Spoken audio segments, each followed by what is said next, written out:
سے انکار کر چکا تھا۔ شاہزیب نے فرنٹ ڈور کھول کر سودا کو اندر بٹھا دیا۔ پھر 10 منٹ بعد ہی اس کا دوست آ گیا۔ اس نے بڑی محبت سے زید سے اس کا تعارف کروایا تھا۔ اس کے دوست وحاج نے گرم جوشی سے ہاتھ ملاتے ہوئے کہا، بہت تعریف کرتا ہے شاہزیب آپ کی، بہت لائک کرتا ہے آپ کو۔ میرے بھائی بہت گریٹ اور نائس ہیں، وہ عقیدت بھرے لہجے میں بولا۔ اوکے، اب ہمیں چلنا چاہیے، اس نے رسٹ واچ دیکھتے ہوئے کہا۔ اس پر وہی پتھریلا خول چڑھ چکا تھا جو مقابل کو بے تکلف ہونے نہیں دیتا تھا۔ انہوں نے الوداعی مصافحہ کیا اور شاہزیب اس کی طرف بڑھ گیا۔ شاہزیب تم ساتھ چلتے تو اچھا تھا نا۔ اس کے ساتھ نہ جانے کا سن کر وہ اضطراب میں مبتلا تھی۔ اس کے قریب آتے ہی وہ بے ساختہ گویا ہوئی۔ بھائی ہے نا تمہارے ساتھ، پھر ڈر کیوں رہی ہو؟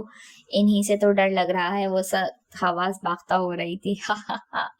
میرے بھائی انسان ہیں، آدم خور نہیں ہیں جو تمہیں کھا جائیں گے، وہ کہکہا لگاتے ہوئے شوخی سے بولا اور اللہ حافظ کہتا ہوا آگے بڑھ گیا۔ اس طرف آتے زید نے شاہزیب کو سودا سے جھک کر کچھ کہتے اور کہکہا لگاتے دیکھ لیا تھا۔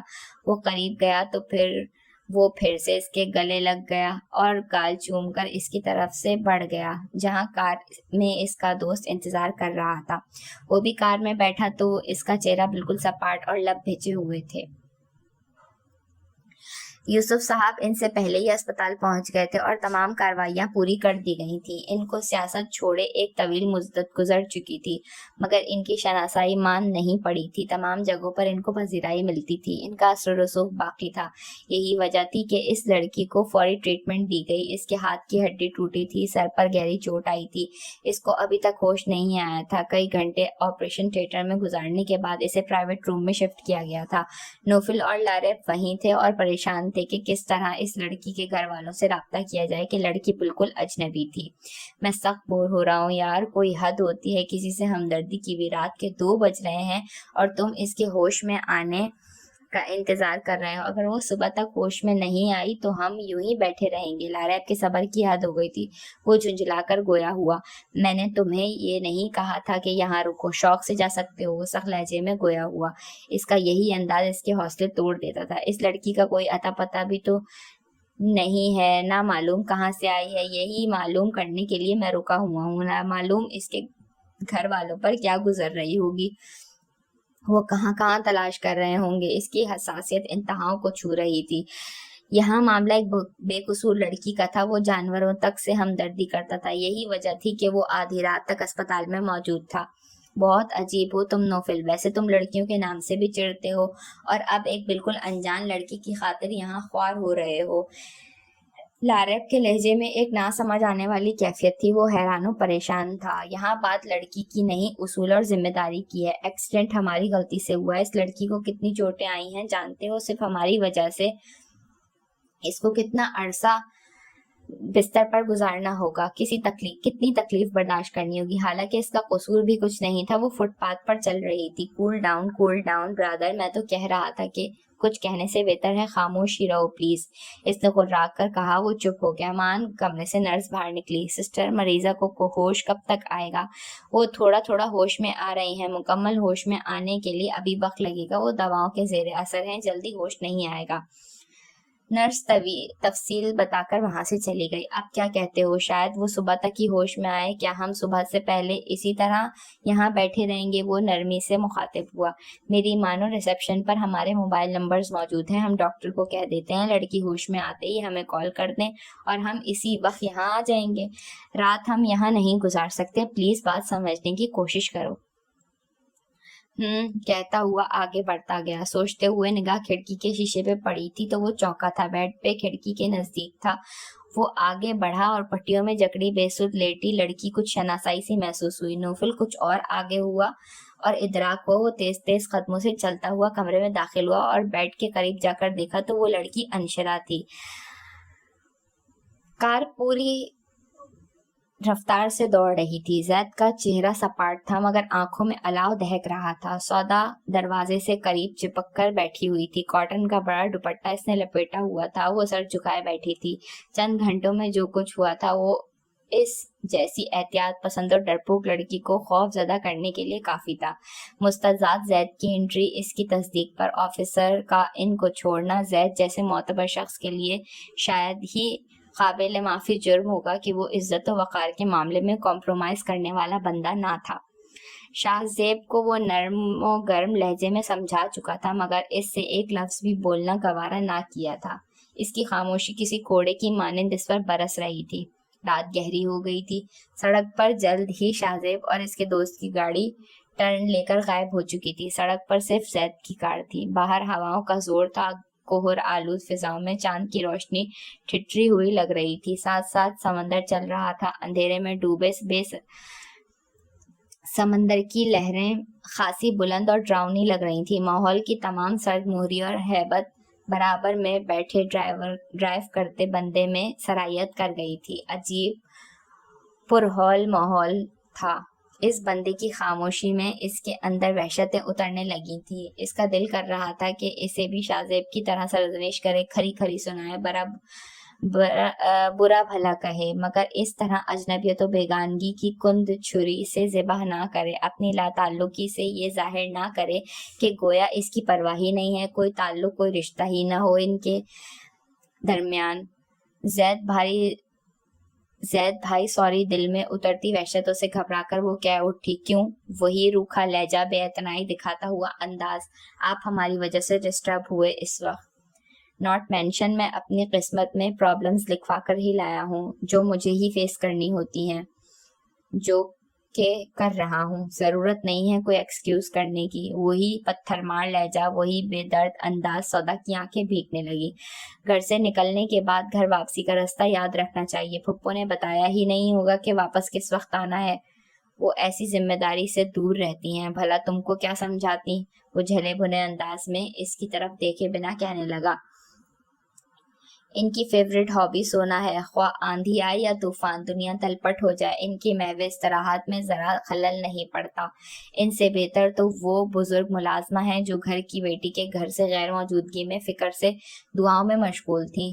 وہ جو بھی کہہ رہا تھا اس سے اختلاف نہیں تھا۔ اسے گھر میں کسی کو بتانے کی ضرورت نہیں اس کارنامے کے بارے میں۔ کچھ دیر بعد گھر والی سڑک پر گاڑی موڑتے ہوئے حکم دیا، اگر کسی کو پتہ چل گیا تو بے ساختہ گویا ہوئی، نہیں پتہ چلے گا، شاہ زیب کو بھی میں منع کر دوں گا، اور کسی کو معلوم ہو بھی جائے تو یہ میرا مسئلہ ہے، تم خاموش رہنا۔ لہجے میں مخصوص سرد مہری اور خود اعتمادی تھی۔ وہ سر جھکا کر رہ گئی، بھلا ان کو کون سا ڈھنڈورا پیٹنا تھا۔ بنگلے کا بیرونی حصہ نیم اندھیرے میں ڈوبا ہوا تھا۔ وہ لان اور برآمدے عبور کر کے کار ڈرائیور کی طرف بڑھانا چاہتی ہی تھی، دور سے کوریڈور میں ٹہلتی ہوئی عمرانہ بیگم کو دیکھ کر اس کا دل اچھل کر حلق میں آ گیا۔ وہ تیزی سے ستون کی آڑ میں ہو گئی تھی، وگرنہ عمرانہ کی نگاہوں سے بچنا محال تھا۔ کیا ہوا؟ وہ کار کھڑی کر کے آیا تو اسے دیکھ کر متعجب سا بولا۔ کوریڈور میں مومانی جان ہے۔ وہ سخت خوفزدہ ہو گئی تھی۔ مما بے اختیار اس کے منہ سے نکلا۔ ماں کی نیچر کو وہ بخوبی جانتا تھا، اگر انہوں نے ان کو ساتھ دیکھ لیا تو بنا پوچھے وہ ہنگامہ مچا دیں گی۔ مما کو لے جاتا ہوں، پھر تم روم میں جانا، وہ آہستگی سے کہہ کر آگے بڑھ گیا۔ عمرانہ اسے دیکھ کر آگے بڑھی تھی۔ زید، اتنی رات کو کہاں گئے تھے آپ؟ وہ اس کے شانوں پر ہاتھ رکھ کر پریشانی سے پوچھ رہی تھی۔ وہ چند لمحے تو کچھ بول نہیں سکا تھا۔ آپ اس وقت تک کیوں جاگ رہی ہیں؟ طبیعت ٹھیک ہے آپ کی؟ وہ ان کو بازوؤں کے حصار میں لیتا ہوا فکر مند انداز میں استفسار کرنے لگا۔ ٹھیک ہوں، میں نے روم کی کھڑکی سے آپ کو جاتے دیکھا تھا۔ لیٹ نائٹ آپ کہاں گئے تھے؟ یہ سوچ کر فکر سے مجھے نیند ہی نہیں آئی۔ کہاں گئے تھے آپ؟ بہت دیر سے آئے ہیں۔ ان کا یہ روپ ممتا سے بھرپور تھا۔ کیا ہوا؟ تم اتنے پریشان ہو کر اندر کیوں آئے ہو؟ لاریب اس کے پیچھے آتا ہوا حیرانی سے استفسار کرنے لگا۔ اس نے کوئی جواب نہیں دیا، نچلا ہونٹ دانتوں سے کچلتا ہوا لڑکی کو دیکھ رہا تھا۔ واؤ، لڑکی تو بیوٹیفل ہے۔ لڑکی پر نظر پڑتے ہی اس کے اندر کا شکاری مرد جاگ اٹھا تھا۔ وہ اس کو غور سے دیکھ رہا تھا۔ لڑکی کو صرف لڑکی کی نگاہ سے مت دیکھا کرو، اس کے انداز پر اس نے پلٹ کر تنبیہی لہجے میں کہا۔ اس کی سرد مہری پر وہ سنبھل کر گویا ہوا۔ میرا مطلب ہرگز غلط نہیں تھا، مجھے دکھ ہو رہا ہے، میری وجہ سے یہ اس حال میں پڑی ہے اور نامعلوم کتنی تکلیف اٹھانی پڑے گی۔ اس کی نگاہیں بار بار بے ہوش انشرا کے چہرے پر بھٹک رہی تھی. میں جانتا ہوں تمہارے دکھ کی نوعیت کیا ہوگی. اپنے دکھ کو اپنے اندر ہی محدود رکھنا یہ میری وارننگ ہے. وہ اس کی آنکھوں سے جھلکتی دلی کیفیت کو بھانپ کر سخت لہجے میں بولا تھا. آدمی اگر غلطی سے ایک بار گر جائے تو لوگ اسے گرا ہوا ہی سمجھ لیتے ہیں. یہی معاملہ تم میرے ساتھ کر رہے ہو. وہ شکایت کے انداز میں بولا. تم کیا ہو؟ اپنے بارے میں مجھے مت بتاؤ. میں تم سے بہتر تمہیں جانتا ہوں. شاید تم پیدا ہی اس لیے ہوئے ہو کہ میرے لیے پرابلمز کریٹ کرتے رہو. اس کا موڈ بری طرح آف ہو گیا تھا. وہ اس کو ساتھ لیے کمرے سے باہر آ گیا. ساتھ ہی موبائل نکال کر بابر سے رابطہ کیا اور مختصراً اسے صورتحال سمجھا کر اسپتال بلایا. یہ پرائیویٹ ہاسپٹل تھا جس کے سیکنڈ فلور پر پرائیویٹ رومز تھے. وہاں مخصوص اداسی و خاموشی کا راج تھا جو اسپتال کا خاصا ہوتا ہے. وہ ونڈوز سے باہر دیکھنے لگا جہاں ہلکی ہلکی کوہر ہر سو چھائی ہوئی تھی. اچھا تم اس لڑکی کو جانتے ہو؟ کلاس فیلو ہے تمہاری. میں حیران ہوا تھا تمہیں دیکھ کر جب تم کھڑکی سے اس لڑکی کو دیکھتے ہوئے روم میں گئے تھے. تمہاری اس وقت کی فیلنگز اب سمجھ پایا ہوں میں. بکواس مت کرو. وہ میری کلاس فیلو نہیں ہے، جونیئر ہے مجھ سے. اس نے بری طرح اسے جاڑ پلائی. اس نے منہ بند رکھنے میں عافیت محسوس کی تھی. پھر کچھ دیر بعد ہی وہاں بابر آ گیا تھا. ہوش آیا انشرا کو؟ کیسی ہے وہ؟ اس کی آنکھیں خمارہ لوتی. ہوش نہیں آیا، خطرے سے باہر ہے. خطرے کی کوئی بات نہیں ہے یار. یہ بات شام کی ہے اور تم کال اپ کر رہے ہو. اس کے گھر والوں کو انفارم نہیں کیا ابھی تک؟ وہ اس کی طرف دیکھتا ہوا پوچھ رہا تھا. تمہیں اس وقت بلانے کا مقصد ہی یہی ہے. تم اس کے گھر والوں کو کال کرو اور بتاؤ کہ یہ حادثہ ہوا ہے. میں نے اتفاقاً کچھ دیر قبل اسے دیکھا تھا. اگر پہلے دیکھ لیتا تو تبھی کال کرتا تمہیں.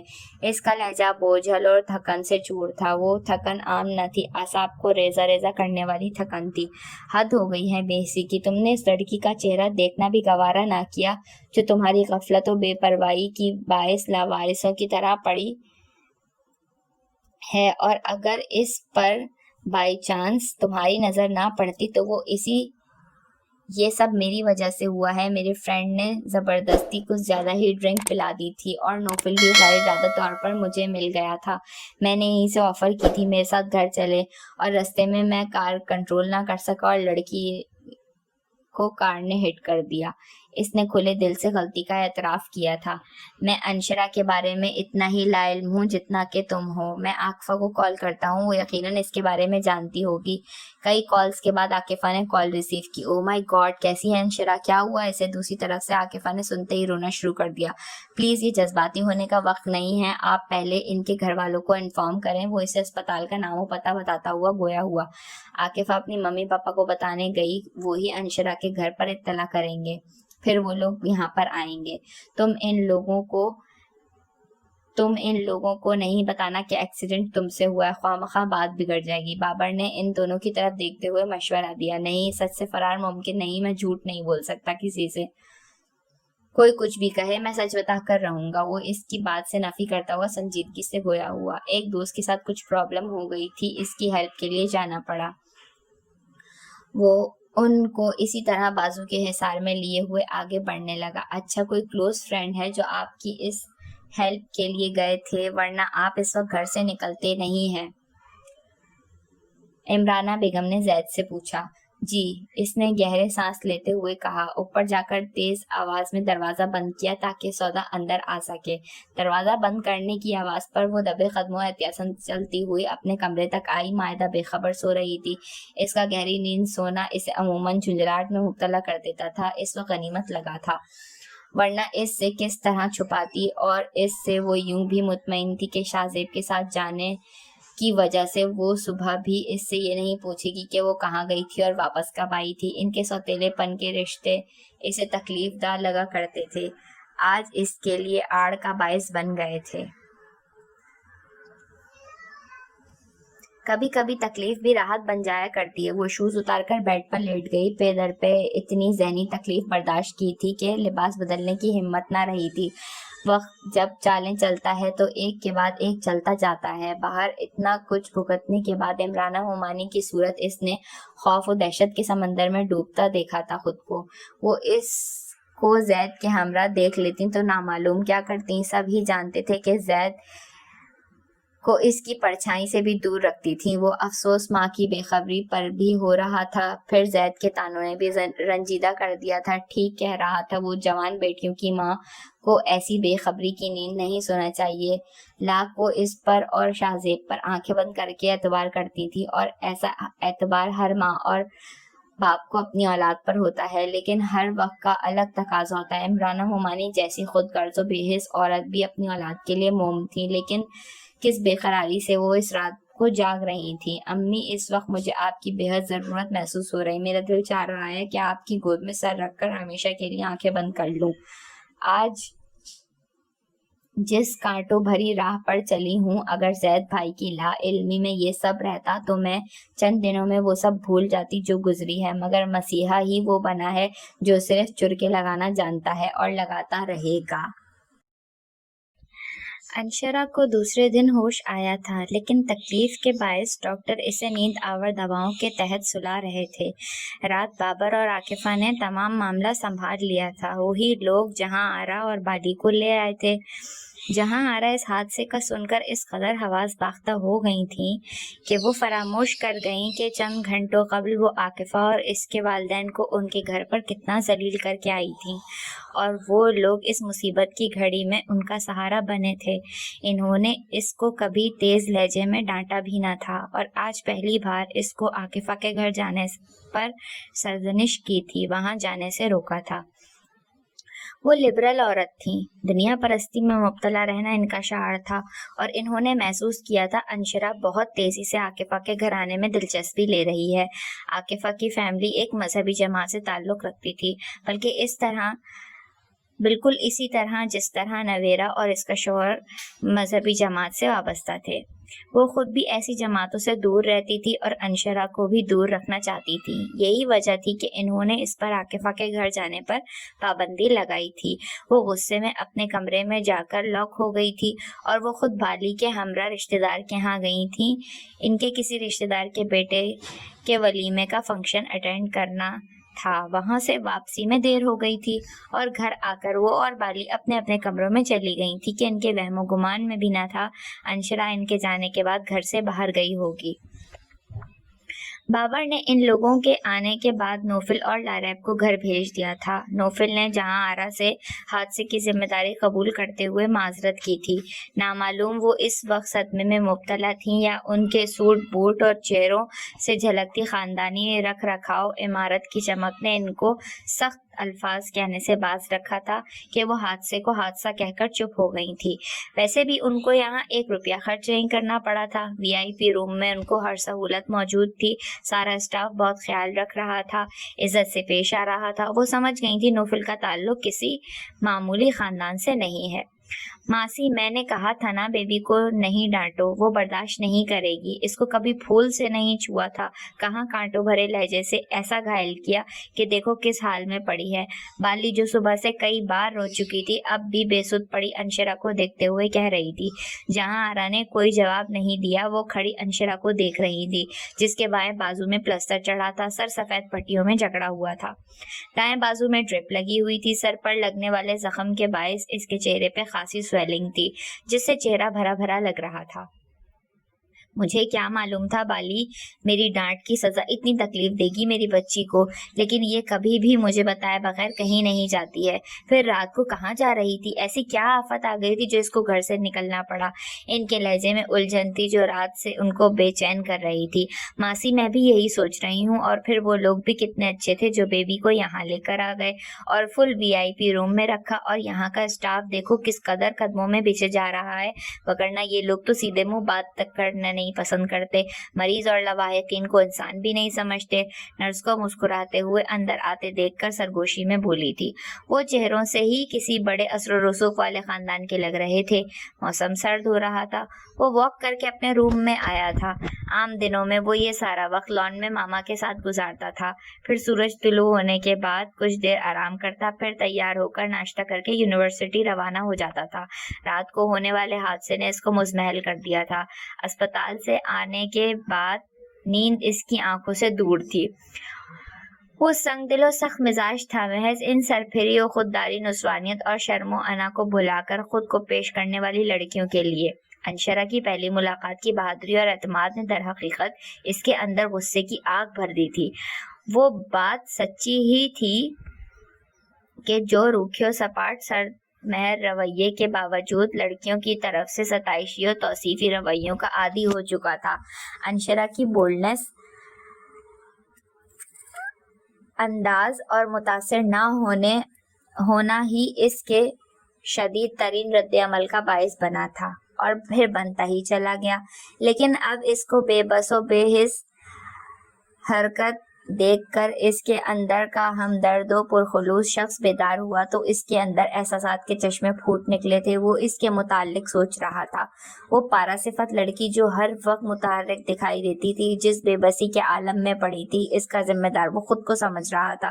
یہ سوچ کر ابھی تک خوف میں مبتلا تھا کہ وہ لاریب کی طرف سے اتنا غافل کیوں رہا، یہ کیوں نہیں پہچان سکا کہ اس نے ڈرنک کی ہوئی ہے۔ اگر پہچان لیتا تو اس کو ڈرائیو نہیں کرنے دیتا، نہ وہ ڈرائیو کرتا اور نہ ایکسیڈنٹ ہوتا، نہ اس کے دل پر بھاری بوجھ آ پڑتا۔ چھوٹے صاحب، ناشتہ تیار ہے، امینہ نے وہاں آ کر اطلاع دی۔ میرا ناشتے کا موڈ نہیں ہے۔ آپ یونیورسٹی نہیں جائیں گے؟ طبیعت ٹھیک ہے آپ کی؟ امینہ کی گود میں اس کا بچپن گزرا تھا، اس کا لگاؤ فطری تھا۔ میں ٹھیک ہوں، آج یونیورسٹی نہیں جاؤں گا، وہ تکیوں کے سہارے نیم دراز نرمی سے جواب دے رہا تھا۔ ناشتے کے انکار نے امیرہ کو نہیں چونکایا تھا، کیونکہ عموماً وہ ناشتہ گول کر دیا کرتا تھا۔ اس لیے فکر مندی کی بات یہ ہوتی تھی اس نے یونیورسٹی جانے سے انکار کر دیا تھا، جو غیر معمولی بات تھی کیونکہ پڑھائی کا وہ شدائی تھا۔ امینہ نے جا کر زرقا بیگم کو بتایا تو وہ بھی پریشان ہو کر اس کے پاس آئی اور ان کو دیکھ کر وہ اٹھ بیٹھا۔ فیور تو نہیں ہے؟ پھر بھی چہرے سے ہفتوں کے بیمار لگ رہے ہیں۔ انہوں نے آتے ہی اس کی پیشانی چھو کر دیکھتے ہوئے کہا، ماما آپ بھی امینہ بھی کی باتوں میں آ گئی۔ میں بالکل ٹھیک ہوں۔ مجھے ٹھیک نہیں لگ رہے؟ ایسا لگ رہا ہے ساری رات سو نہیں سکے، آنکھیں دیکھیں کس قدر سرخ ہو رہی ہیں، چہرے پر تھکن ہی تھکن ہے، رات کو بھی نامعلوم کب آئے ہیں۔ میں انتظار کرتے کرتے سو گئی۔ وہ محبت سے اس کے بالوں میں ہاتھ پھیرتے ہوئے گویا ہوئی تھی، رات میں نیند نہیں آئی تھی ماما، اس لیے طبیعت سست ہو رہی ہے۔ یہی تو پوچھ رہی ہوں، رات کو نیند کیوں نہیں آئی؟ اور آپ مڈ نائٹ تک کہاں غائب رہے؟ انہوں نے امینہ کو ناشتہ کمرے میں لانے کو کہا۔ ایکسیڈنٹ ہو گیا تھا رات میں، اسپتال میں وقت لگ گیا تھا۔ ارے کس کا ایکسیڈنٹ ہو گیا تھا؟ خیریت تو رہی نا؟ ان کا پریشان ہونا ایک فطری عمل تھا۔ وہ بے حد پریشان ہو گئی تھی۔ آپ پریشان نہیں ہو؟ لاریب سے کار کنٹرول سے باہر ہو گئی تھی اور اس کی زد میں ایک لڑکی آ گئی تھی۔ لڑکی؟ اللہ خیر کرے، کوئی سیریس معاملہ تو نہیں ہوا؟ نہیں، سر میں چوٹ آئی ہے اور ہاتھ میں فریکچر ہوا ہے۔ یہ تو بہت تکلیف دہ بات ہے بیٹا۔ ماما ہڈی معمولی سی فریکچر ہوئی ہے، پھر بھی احتیاطاً پلسٹر سے کوٹ ہے، اور سر کی چوٹ بھی خطرناک نہیں، 2-3 ہفتے میں ٹھیک ہو جائے گی۔ ان کی حساس طبیعت یکدم ہی بے چین ہو گئی تھی۔ اس کے گھر والوں نے کچھ کہا تو نہیں؟ اس لڑکی کو چوٹیں بہت آئی ہیں، تکلیف میں بھی ہوگی وہ بچی۔ مجھے آپ ساتھ عیادت کے لیے لے جانا چاہیے تھا، ناشتے کے بعد ہم چلتے ہیں۔ انہوں نے فوراً ہی پروگرام بھی بنا لیا، وہ بہت چکا رہ گیا۔ آپ کیوں اس کی عیادت کو جائیں گی ماما؟ اس میں اس قدر حیرانی کی کیا بات ہے؟ نادانستگی میں ہی صحیح بیٹا، غلطی آپ کی اور لاریب کی ہے، حادثے کے ذمہ دار آپ دونوں ہیں، کام کام اور صرف کام۔ قائد اعظم کے اس قول کی عملی تصویر صرف تم بنے دکھائی دے رہے ہو میری جان، دنیا میں اور بھی بہت کچھ ہے کرنے کے لیے کام کے سوا۔ وہ فائلوں میں گم تھا مان جنید کی شوخ آواز پر وہ سر اٹھا کر بولا، وہ بہت کچھ میں تمہارے نام کر چکا ہوں، تم عیش کرو۔ Very funny. تم کیا جوگ لینے کا ارادہ رکھتے ہو؟ پھر جھک کر شرارتی انداز میں بولا، بائی دا وے جوگ وہ لیا کرتے ہیں جنہیں محبت کا روگ لگا کرتا ہے، محبت لا حاصل کے روگی، اور تم تو محبت پروف ہو، تمہیں محبت و چاہت کے جراثیم کہاں لگیں گے؟ وہ اس کے روبرو بیٹھ کر بولا، اچھا اب یہ اپنا بے مقصد راگ الاپنا بند کرو اور یہ بتاؤ کہاں غائب تھے، خاصے دنوں بعد آئے ہو؟ وہ ایزی ہو کر بیٹھ گیا۔ ڈوب گیا تھا یار، سرد آہ بھری۔ مائی گاڈ، کہاں؟ تم تو بہت اچھے تیراک ہو، پھر کیسے ڈوب گئے؟ اس لڑکی کی جھیل سی آنکھوں میں تیرنے کی جگہ کہاں تھی؟ ایسا ہی ہوگا تمہارا انجام، کسی کی آنکھوں میں ڈوب کر مرو گے تو کسی کے دل میں دفن ہوگے۔ نان سینس۔ اس کے کہے پر وہ چڑھ کر گویا ہوا، واہ میری جان، کیا دلکش بات کی ہے، ابھی مرنے کو دل چاہ رہا ہے۔ تم تھکتے نہیں ہو لڑکیوں کے پیچھے بھاگ بھاگ کر؟ اسکول لائف سے تمہارا بیہیویئر یہی رہا ہے، اب تم کو معتوب ہو جانا چاہیے۔ وہ سنجیدہ ہوا، کوئی نہ کوئی لڑکی ایسی آئے گی میری زندگی میں، اس کے آنے کے بعد پھر کسی اور کی گنجائش نہیں رہے گی۔ جنید نے مسکرا کر کہا، تمہارے خیال میں کس طرح کی لڑکی ہوگی وہ؟ زید نے پوچھا۔ نیک، پارسا، کلیوں کی طرح پاکیزہ، چھوئی موئی کے پودے کی مانند حیادار، وہ خلاؤں میں دیکھتا ہوا بول رہا تھا۔ اس کی آنکھوں میں کسی انجانے پیکر کا عکس تھا۔ نیک اور پارسا؟ وہ اس کی آنکھوں میں دیکھتا ہوا طنز سے بولا۔ قرآن کہتا ہے نیک عورتوں کے لیے نیک مرد اور برے مردوں کے لیے بری عورتیں۔ تم اپنی من پسند زندگی گزارنے کے ساتھ کس طرح دعویٰ کر سکتے ہو کہ تم کو باحیا و باکردار جیون ساتھی مل جائے گا؟ زید کی سچی و کھری بات پر چند لمحے کے توقف کے بعد وہ بولا، کیچڑ میں کھلنے والے کنول کی پاکیزگی کی گواہی وہ خود دیتا ہے۔ تم اپنے کردار کی گواہی خود دو گے بھی تو کون یقین کرے گا؟ سب کریں گے، اور جو نہیں کرے گا وہ صرف تم ہوگے۔ آف کورس میں بالکل یقین نہیں کروں گا۔ یہی الزام مجھ پر جولی بھی لگاتی ہے۔ اب تم کہو کہ جولی کون ہے؟ نہیں، میں ہرگز نہیں پوچھوں گا، وہ انٹرکام پہ کافی کا آرڈر کرتے ہوئے بولا۔ میں پھر بھی بتاؤں گا، وہ پاپا کے دوست کی بیٹی سوئٹزرلینڈ سے آئی ہے۔ یار، محبت کی مٹی سے بنی، جذبوں سے بھری، ایسا فیل ہوتا ہے اس کے اندر دل نہیں جذبے دھڑکتے ہیں، رگوں میں خون نہیں چاہت بہتی ہے۔ کب تک کی مہمان ہے وہ؟ 1 ماہ کے بعد چلی جائے گی واپس سوئٹزرلینڈ، پھر جمیلہ آ جائے گی، جولی چلی جائے گی تو ہاں ہاں ہاں، یہ پکا ہے کہ تم سے زیادہ مجھے کوئی اور جان ہی نہیں سکتا۔ مگر میری جان، تم یہ بھی جان لو کہ تم سے دنیا میں سب سے زیادہ محبت میں کرتا ہوں، جولی ہو یا جمیلہ، شکیلہ ہو یا شیلا۔ اس کے لہجے میں محبت اور دلی لگاؤ تھا۔ پلیز یہ محبت اور عشق کی باتیں اپنی گرل فرینڈس کے لیے ہی رکھو، میری زندگی تمہاری محبت کے بنا بھی اچھی گزر رہی ہے۔ زید اس انداز میں بولا کہ وہ کھسیا کر رہ گیا۔ پیون کافی سرو کر کے چلا گیا تھا۔ کیا کروں اب، پاپا کے دوست کی بیٹی کا دل بھی نہیں توڑ سکتا۔ وہ مگ اٹھا کر سپ لیتا ہوا بیچارگی سے گویا ہوا۔ پکے کمینے ہو تم، باپ کی دولت پر سب ہی ہاتھ صاف کرتے ہیں، مگر تم تو باپ کے دوستوں کی بیٹیوں تک کو مال غنیمت سمجھتے ہو۔ کچھ ضابطہ اخلاق کا پاس بھی ہے یا بالکل ہی اخلاقی طور پر دیوالیہ پن کا شکار ہو چکے ہو؟ یار، ہر جگہ کچھ لو اور کچھ دو کے زیریں اصولوں پر معاملات آگے بڑھتے ہیں۔ اس دور میں لڑکیوں نے مغربی اندھی تقلید میں بے باکی و فلرٹ میں لڑکوں کو بھی پیچھے چھوڑ دیا ہے۔ وہ خود دوستی کی آفر کر لیتی ہیں، میں کیا کروں؟ کیوں نگاہیں اٹھا کر دیکھتے ہو؟ نگاہوں کی حفاظت کرنا سیکھو۔ جی حضور، مولانا مفتی زید مدثر صاحب، دعاؤں کی درخواست ہے آپ سے۔ اس نے بڑی نیازمندانہ انداز میں اس کے آگے سر جھکایا۔ اس نے کچھ نہیں کہا، مسکراتا ہوا کافی پیتا رہا۔ زید اس بار اس کے لہجے میں سنجیدگی و بردباری تھی۔ یہی دن ہے جو ہم بے فکری سے راحت و سکون کے ساتھ انجوائے کر سکتے ہیں۔ کل جب معاشی و گھریلو ذمہ داریاں ہمارے کندھوں پہ ہوں گی، بے فکری و لاؤبالی پن سب بھول جائیں گے۔ ایسے میں گزرے دنوں کی ان دلکش یادوں سے دل کو بہلا کر ریلیکس ہوا کریں گے۔ دلکش یادیں یا بصورت لغزشیں، اپنی اپنی سوچ ہے۔ چھوڑو یار، مجھے تمہاری فکر رہتی ہے۔ تم نے اپنی زندگی میں اندھیروں کے سوا معمولی سا کوئی روزن بھی نہیں چھوڑا روشنی کے لیے۔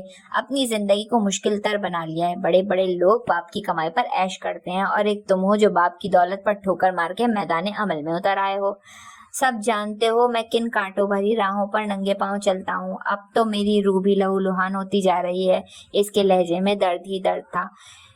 یو ڈونٹ مائنڈ، ہمارے کلچر میں مرد 1 سے زائد شادیاں کرتے ہیں، پھر انکل کی دوسری شادی اتنا بڑا ایشو کیوں بن گئی ہے کہ سب بکھر گیا؟ وہ عورتیں آئینی اعصاب کی مالک ہوتی ہیں۔ میری ماما بہت پولائٹ اور سافٹ ہارٹ ہیں، پھر پاپا سے محبت بھی کچھ زیادہ ہی کرتی تھیں۔ پاپا کی بے وفائی وہ برداشت نہیں کر سکی۔ وہ گہرا سانس لے کر چپ ہو گیا۔ اس کی آنکھوں میں نمکین پانی ہلکورے لینے لگا تھا۔ ان کی بے وفائی کا بدلہ ماما نے خود سے لیا اور بالکل بدل گئیں۔ دکھ دھواں بن کر ماحول میں پھیل گیا۔ دونوں کے درمیان گویا کچھ کہنے کو نہ رہا۔ دونوں گمسم ہو گئے تھے، اور یہ نامعلوم کیفیت کب تک رہتی کہ زید کے موبائل پر آنے والی کال نے ماحول کی خاموشی کو توڑا۔ بیٹا، آفس میں ہی ہو یا گھر جا چکے ہو؟ دوسری طرف سے مؤنس صاحب تھے۔ ابھی آفس میں ہی ہوں۔ آپ کیوں پوچھ رہے ہیں؟ خیریت ہے؟ یہ آپ کو معلوم ہوگا، عمرانہ اور مائدہ آپ کی خالہ کی طرف گئی ہیں، اور ہم تینوں بھی بوا کے ہمراہ صابرہ خالہ کی گھر عیادت کو آئے ہیں۔ صابرہ خالہ کی حالت سیریس ہے، ہمیں واپسی میں کچھ دیر ہو سکتی ہے۔ موسم کے تیور اچانک بگڑ گئے ہیں، اور سودا گھر پر تنہا ہے۔ وہ بارش اور بجلی چمکنے سے بے حد ڈرتی ہے۔ تم گھر چلے جاؤ، ہم بھی موقع دیکھ کر جلد آنے کی صحیح کریں گے۔ وہ عجلت میں کہہ کر اس کا جواب سنے بغیر لائن ڈسکنیکٹ کر چکے تھے۔ زید کے چہرے پر ناگواری پھیلتی چلی گئی۔